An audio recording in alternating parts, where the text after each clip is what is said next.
এমন 3টা TV add যা দেখলে তুমিও বলবা nice. Number 3, car wash.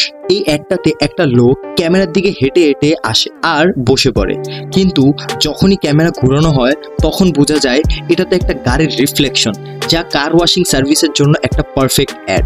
Number 2, Habitat Cafe. যেই কাস্টমার এই হ্যাবিটেট ক্যাফে নামের এই ক্যাফেতে আসে, সে সিসিটিভির সামনে এসে ডান্স করা শুরু করে, কারণ তাদের ভিতর যে সবচেয়ে বেস্ট ডান্স দেখাবে তাকে ক্যাফে ড্রিঙ্কে 15% ডিসকাউন্ট দেওয়া হবে, যার কারণে ক্যাফে নিজের ভাইবটা ধরে রাখলো আর কাস্টমার খুশিও হলো।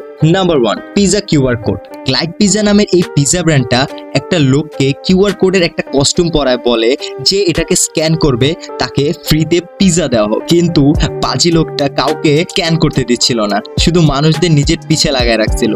এতে ব্র্যান্ডের সেল হোক বা না হোক, কিন্তু কাস্টমারদের মাথায় গ্লাইড পিজার নামটা ছেপে গেছে। ভিডিওটি ভালো লাগলে লাইক করো এবং চ্যানেলটিকে সাবস্ক্রাইব করে দাও এবং কমেন্ট করে জানিয়ে দাও তোমার এই 3টা অ্যাডের ভিতর কোনটা ভালো লেগেছে।